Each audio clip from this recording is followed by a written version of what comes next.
이번 시간에는 조개패, 재물패 한자와 관련이 있는 유사한 자어 또는 모양자에 대해서 설명해 보도록 하겠습니다. 조개패입니다. 조개패, 재물패입니다. 2024년 파자분석법입니다. 눈목입니다. 8팔이죠. 나눌 팔. 높다란 의미를 가지고 있습니다. 눈을 높이 보면, 높은 곳에서 보면 재물이 보인다는 뜻이 되겠습니다. 그래서 재물 패자가 되겠습니다. 눈목, 나눌 팔, 8팔, 높다, 눈을 높이면, 눈높이를 높이게 되면 재물이 보이기도 한다는 뜻이 되겠습니다. 재물이 보인다. 재물패, 조개패입니다. 두 번째, 가출구입니다. 가출구. 이 한자를 살펴보면 8팔, 눈목 사이에 하나일이 지금 끼어져 있죠. 중간에. 그래서 재물을 하나씩 갖추고 있다. 이렇게 풀이하면 가장 쉽게 풀이가 됩니다. 하나를 강조하는 거죠. 그러니까 조개패, 조개패가 아니고 눈목, 나눌 팔 사이에 하나를 강조하기 위해서 이게 길게 눈목보다 좌우로 지금 눈에 띄도록 만들어 놨죠. 만약에 한이를 이 조개패와 같이 크기를 맞추면은 눈에 잘 띄지 않겠죠. 여기서는 하나를 강조했다고 보시면 되겠습니다. 재물을 하나씩 갖추고 있다. 이렇게 보시면 되겠습니다. 그래서 가출구와 조개패는 구분이 되었다고 봅니다. 다음 한자 보시겠습니다. 열매실입니다. 진면이죠. 진면입니다. 진면이죠. 꿰어져 있습니다. 꿰관. 집에 들어서니까 기둥 위에 뭔가를 깨어놨다는 거죠.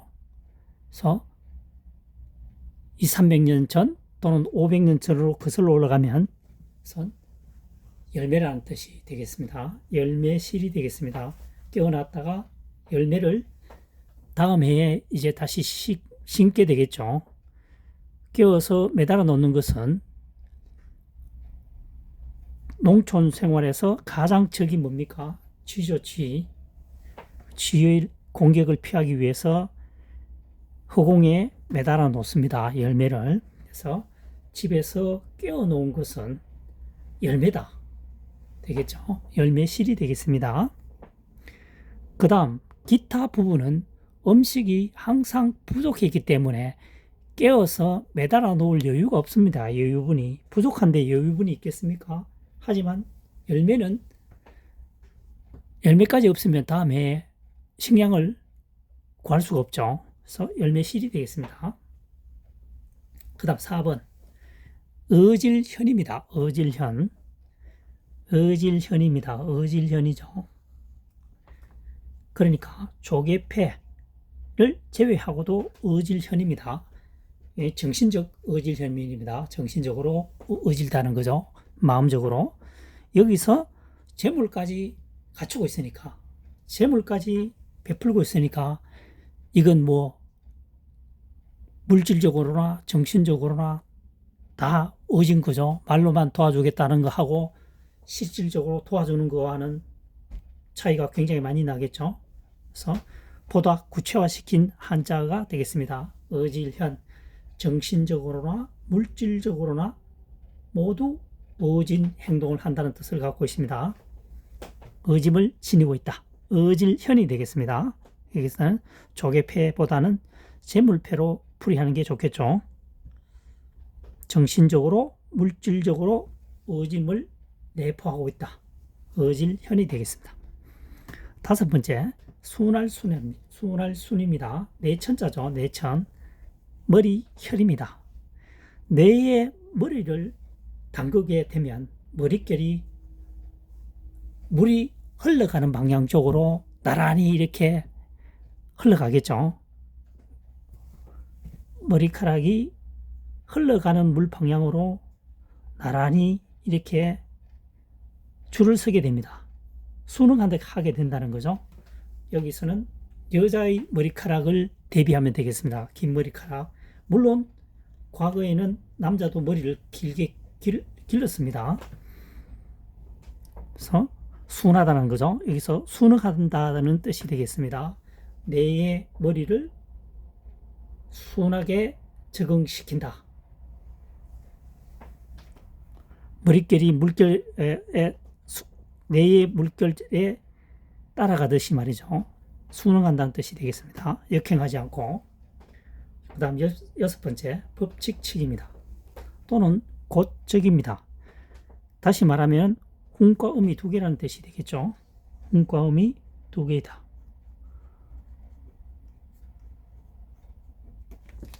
자, 법칙칙입니다.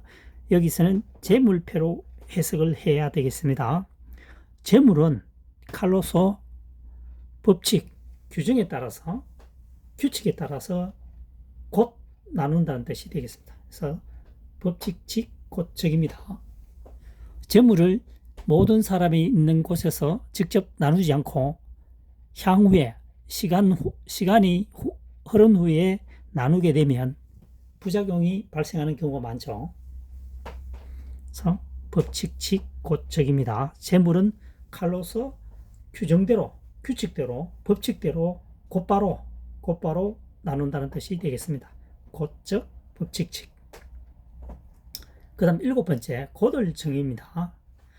여기서는 재물패보다, 그렇죠, 재물이죠. 재물패 전복입니다.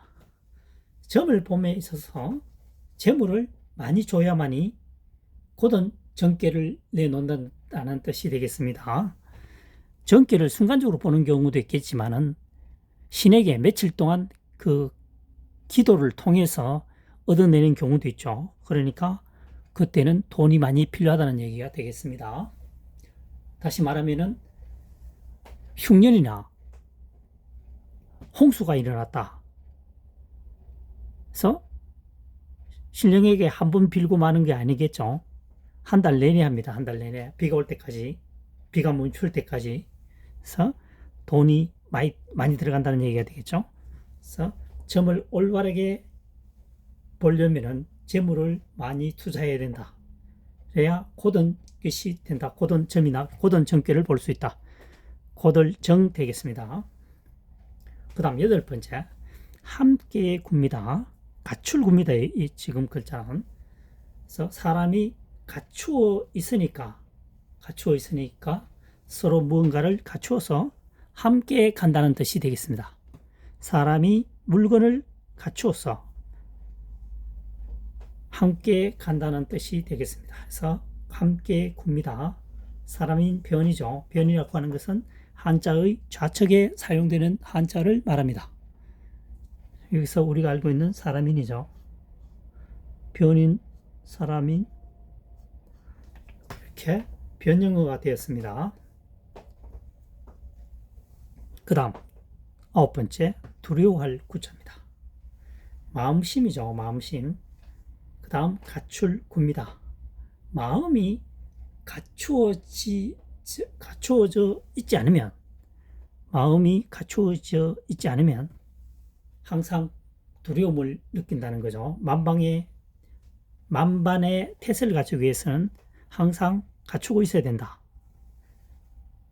또는 마음이 갖춤에 있어서 떠나지 않고 주위에 맴도는 것은 무엇인가 두려움을 느끼고 있다는 뜻이 되겠죠. 그래서 두려울 구자가 되겠습니다.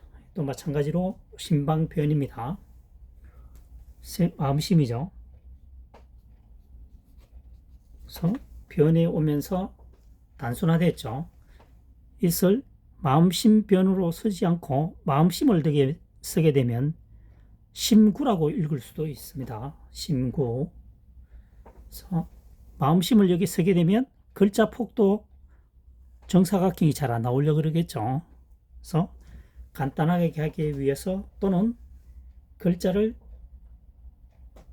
읽을 때 혼선을 피하기 위해서 이렇게 바꾸었다고 볼 수도 있습니다. 두려울 구자입니다. 마음이 갖추어지지 않으면, 이 때로는 한자를 정통으로 해석할 수도 있지만 정통적으로 해석되지 않으면 반의법, 반대로 해석하기도 합니다. 여기서 지금 반대로 해석이 되는 거죠. 마음이 갖추어지지 않으면 반어법입니다. 두려움을 느끼기도 한다. 두려울 구자가 되겠습니다. 그 다음 10번째, 헛개나무 구입니다. 나무 중에서 갖추어져 있는 것은 헛개나무라는 것이죠. 구체적인 내용은 모르겠으나 헛개나무가 건강식품이나 또는 헛개나무의 용도로 무엇인가 사용되고 있다는 뜻입니다. 일반 나무로 그냥 뭡니까? 불을 화목으로 사용하는 것이 아니라 갖추어져 있다고 하는 것은 특이한 곳에 사용할 수 있다는 나무가 있는 경우가 되겠습니다. 해서 헛개나무 구자가 되겠습니다. 나무가 갖추어져 있는 것은 헛개나무다.